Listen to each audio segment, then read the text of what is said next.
आज माननीय प्रधानमंत्री जी दिल्ली आए थे और उन्होंने लगभग 43 मिनट्स का 43 मिनट का भाषण दिया, जिसमें से 39 मिनट उन्होंने दिल्ली के लोगों को और दिल्ली के लोगों द्वारा प्रचंड बहुमत से चुनी हुई सरकार को केवल गालियां देने का काम किया। 2015 में दिल्ली के लोगों ने 2 सरकारें चुनी थी दिल्ली के लिए। दिल्ली के संविधान में एक अजीब सिचुएशन है, दिल्ली हाफ स्टेट है, तो दिल्ली में लोग 2 सरकारें चुनते हैं। कुछ मुद्दे एक सरकार के अंडर में आते हैं और कुछ मुद्दे दूसरी सरकार के अंडर में आते हैं। तो दिल्ली में 2015 में लोगों ने 2 सरकारें चुनी थी, केंद्र सरकार बीजेपी की और दिल्ली सरकार आम आदमी पार्टी की। उसको अब 10 साल हो गए। इन 10 सालों में आम आदमी पार्टी की दिल्ली सरकार ने क्या क्या काम किए, आज अगर आप मुझे बताने के लिए बोलें तो शायद मुझे 2-3 घंटे भी कम पड़े। इतने काम किए, इतने काम किए, इतने काम किए, शिक्षा में, स्वास्थ्य में, बिजली में, पानी में, सीवर में, सड़क, इतने काम किए हम लोगों ने कि मैं कई घंटों तक काम गिना सकता हूं। लेकिन जो दूसरी सरकार थी, जो दिल्ली के लोगों ने केंद्र सरकार चुनी थी बीजेपी की, उन्होंने 10 साल में एक भी ऐसा काम नहीं किया जो कि आज प्रधानमंत्री जी अपने 43 मिनट के भाषण में आप लोगों को गिना के गए होंगे। अगर उन्होंने 10 साल में काम किए होते तो शायद आज उन्हें दिल्ली के लोगों को इतनी गालियां देने की जरूरत ना पड़ती। वो अपने काम गिनाते, वो गालियां ना देते। जो व्यक्ति काम करता है वो गाली नहीं देता। जब कोई आदमी काम नहीं करता तो फिर उसे गालियां देनी पड़ती है। वो गालियों के बस पे चुनाव लड़ता है।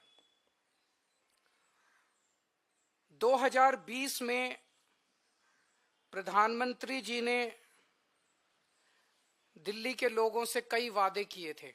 2020 के विधानसभा चुनाव में भी आए थे। ये बीजेपी का संकल्प पत्र है। इसमें कई सारी बातें लिखी हुई है। इसमें प्रधानमंत्री जी कह के गए थे 2020 में, साफ साफ इसमें लिखा है 2022 तक दिल्ली में सब लोगों को पक्के मकान दे दिए जाएंगे। ये इस संकल्प पत्र में प्रधानमंत्री जी ने बोला, 2020 में बोला उन्होंने। 2022 तक दिल्ली में सब लोगों को पक्के मकान दे दिए जाएंगे। 2020 से लेके 2025 तक आज प्रधानमंत्री जी 1700 मकानों की चाबी दे के गए हैं। इसके पहले कालका जी में 3000 मकानों की चाबियां दी थी, तो मोटे मोटे तौर पे 4700 मकान बनाए हैं 5 साल में। 4700 मकान बनाए हैं 5 साल में। दिल्ली में 4 लाख झुग्गियां हैं, 15 लाख लोगों को मकान चाहिए। 4700 मकान इन्होंने 5 साल में बनाए हैं। मुझे लगता है कि शायद 200 साल का प्रोग्राम बीजेपी ने बनाया है। ये संकल्प पत्र 5 साल का नहीं है, 200 साल का है। 200 साल भी इस रेट पे अगर 5-5 साल में 1700 मकान बनेंगे, तो ये जो झुग्गी झुग्गी में जाके कह रहे हैं पक्के मकान देंगे, तो अगले 1700 मकान जो हैं वो 2030 के चुनाव के पहले बन के तैयार होंगे।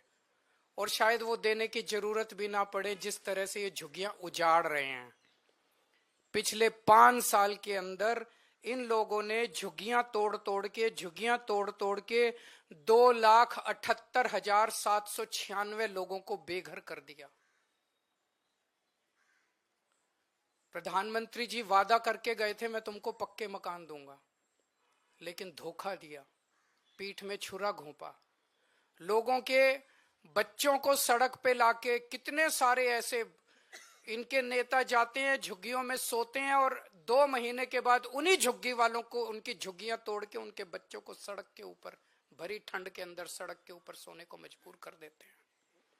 2,78,796 लोगों को इन्होंने 5 साल के अंदर बेघर किया।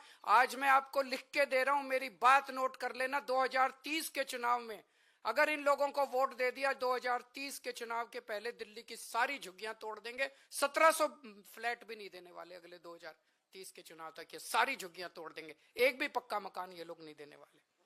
ये लोग गरीबों के दुश्मन हैं ये लोग। और जो 3000 कालकाजी में मकान दिए हैं इन्होंने, एक बारी जाके देख लो, नरक से भी बदतर है वो। लोग कह रहे हैं इससे तो झुग्गी अच्छी थी, पक्के मकान क्या दिया।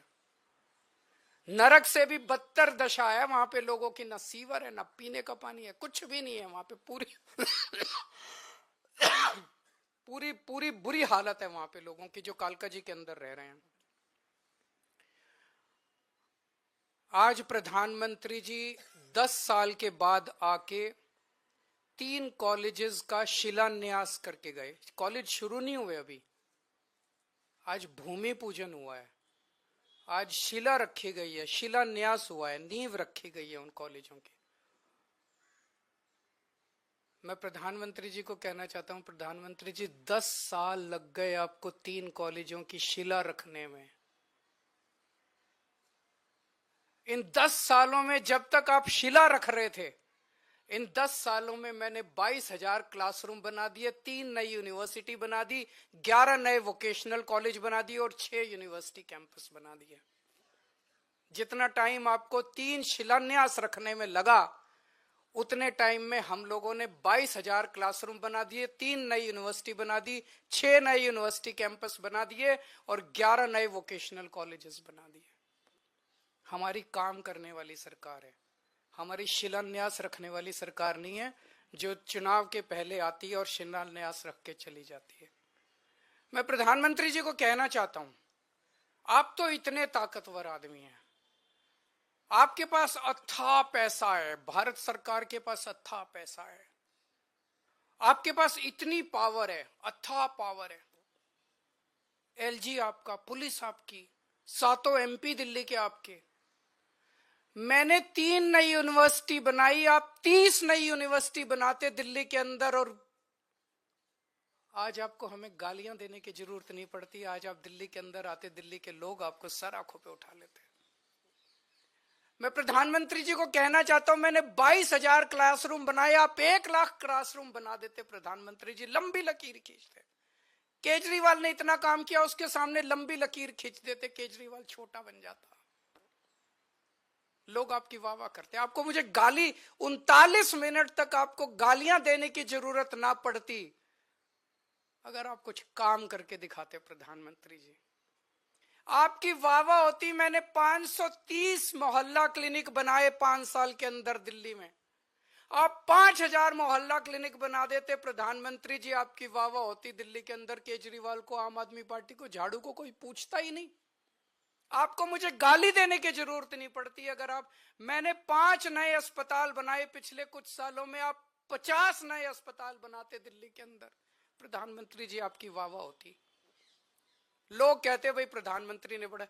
आपको आज 39 मिनट तक केजरीवाल को और मोहल्ला आम आदमी पार्टी को और दिल्ली के लोगों को गालियां देने की जरूरत नहीं पड़ती। पिछली बार याद करो, इसमें भी लिखा हुआ है, इनके संकल्प पत्र में लिखा है, 40 पूर्वांचली समाज के साथ सबसे बड़ा धोखा किया है भारतीय जनता पार्टी ने। सबसे बड़ा धोखा पूर्वांचली समाज के साथ किया।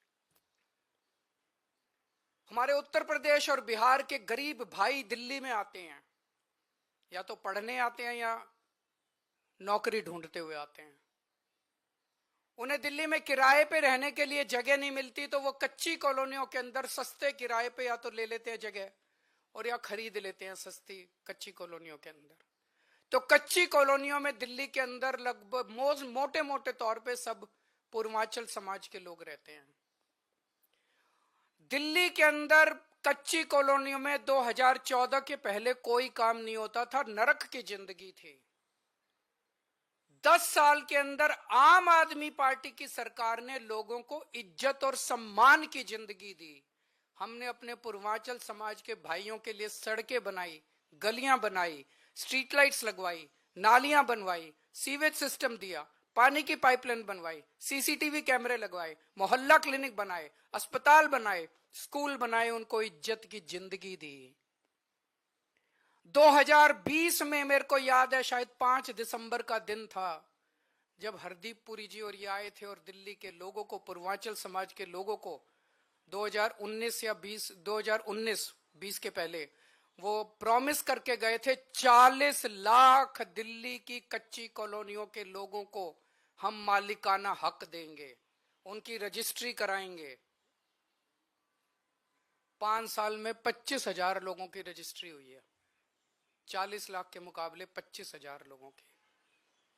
तो लोग कहने लगे हैं, जो कहते हैं वो तो कम से कम बिल्कुल नहीं करते ये लोग, और कुछ करे ना करे, जो ये वादा करते हैं वो तो आप ये लिखवा लो कि ये बिल्कुल नहीं करते। आज प्रधानमंत्री जी बोले दिल्ली में आपदा आई हुई है, कई बार उन्होंने कहा दिल्ली में आपदा आई हुई है, दिल्ली में आपदा। आपदा दिल्ली में नहीं आई, आपदा भाजपा में आई हुई है। 3 तरह की आपदा भाजपा में आई हुई है।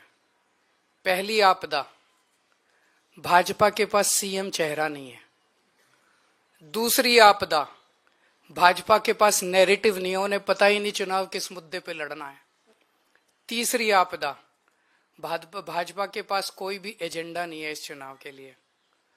तो 3 आपदा भाजपा के अंदर आई हुई है और एक आपदा दिल्ली में आई हुई है, वो है कानून व्यवस्था। दिल्ली के अंदर खुलेआम गैंगस्टरों की गोलियां चल रही हैं, लेकिन अमित शाह को सुनाई नहीं दे रही। दिल्ली के अंदर महिलाएं रो रही हैं, चीख रही हैं, चिल्ला रही हैं, उनकी चीख पुकार अमित शाह के और मोदी जी के कानों तक नहीं पहुंच रही। व्यापारी रो रहे हैं, व्यापारी दया की भीख मांग रहे हैं, गैंगस्टरों से व्यापारी जो है सुरक्षा मांग रहे हैं, लेकिन इनके कानों तक उनकी आवाज नहीं पहुंच रही। मैं प्रधानमंत्री जी से निवेदन करना चाहूंगा कि अपने अमित शाह जी को कहिए, अगर उनको थोड़ा सा समय सरकारें तोड़ने, जोड़ने, एमएलए खरीदने से समय मिल जाए तो थोड़ा सा समय दिल्ली की कानून व्यवस्था पे भी दे दें। और जो काम दिल्ली सरकार कर रही है, शिक्षा में, स्वास्थ्य में, बिजली में, पानी में, महिलाओं के लिए, बुजुर्गों के लिए, उस काम को लोग आपदा नहीं आशीर्वाद कहते हैं। अगर आपका कोई प्रश्न है तो आप।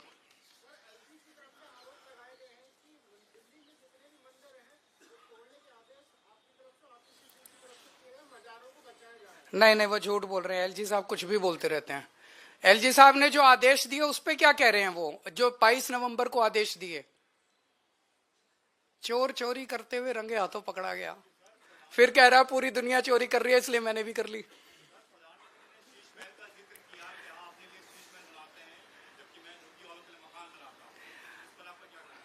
₹2700 करोड़ रुपए का अपने लिए घर बनाने वाला,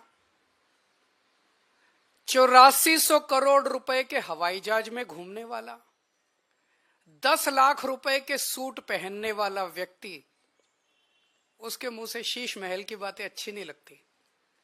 मैं व्यक्तिगत आरोप प्रत्यारोप में नहीं जाना चाहता, मैं गाली गलौज की राजनीति नहीं करता, मैं व्यक्तिगत आक्षेप नहीं करता, ये मैं भी कर सकता हूं। मैंने काम इतने किए हैं 10 साल के अंदर, मैं अपने कामों की राजनीति करना चाहता हूं, गाली गलौज की राजनीति मैं नहीं करता।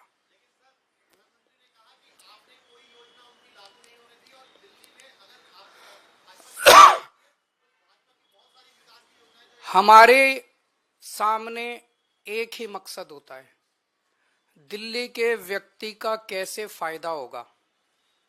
अगर दिल्ली के व्यक्ति का फायदा, आम आदमी का फायदा केंद्र सरकार की योजना से होता है, हम केंद्र की योजना लागू कर देंगे। अगर हमें लगता है कि मध्य प्रदेश की सरकार ने कोई अच्छी योजना लागू कर दी, हम उसे दिल्ली में लागू कर लेंगे। हमें लगता है तमिलनाडु की सरकार ने कोई अच्छी योजना लागू कर ली, हम उसे लागू कर देंगे। हम इस चक्कर में नहीं करता तेरी योजना मेरी योजना, तेरी योजना मेरी, हम इस राजनीति में नहीं पड़ते। वो लोग कह रहे हैं हमारी योजना लागू नहीं की। दिल्ली की आयुष्मान भारत की बात कर रहे हैं ना, हमने कई बार बता दिया कि किस तरह से आयुष्मान योजना दिल्ली के आयुष्मान योजना कहती है जिसके पास स्कूटर है, जिसके पास कार है, जिसके पास पक्का मकान है, जिसके पास टीवी है, जिसके पास फ्रिज है, उसको अस्पताल की सेवाएं नहीं मिलेंगी। बचा कौन दिल्ली में, बता दो कोई। एक मिनट, कोई बचा ही नहीं। हमारी योजना कहती है जिसके पास मर्सिडीज गाड़ी है उसका भी इलाज हम फ्री में कराएंगे। बताओ क्या दिक्कत है? हमारी योजना अच्छी कि उनकी योजना? मैं करा दूंगा, आ जाओ, मैं करा दूंगा, मैं करा दूंगा। एक बारी बैठो बैठो, मैं कराऊंगा, मैं कराऊंगा, मैं कराता हूँ, मैं कराता हूँ। बैठो बैठो बैठो बैठो। इसका इनका एक बारी नाम नंबर वगैरह ले लो जरा सारे। मैं कराऊंगा भाई साहब आपका इलाज, बेस्ट से बेस्ट, बेस्ट से बेस्ट इलाज कराऊंगा आपका। चिंता ना करो, भाई हो मेरे। हाँ, मैं आपका पूरा इलाज कराऊंगा भाई साहब, चिंता ना करो।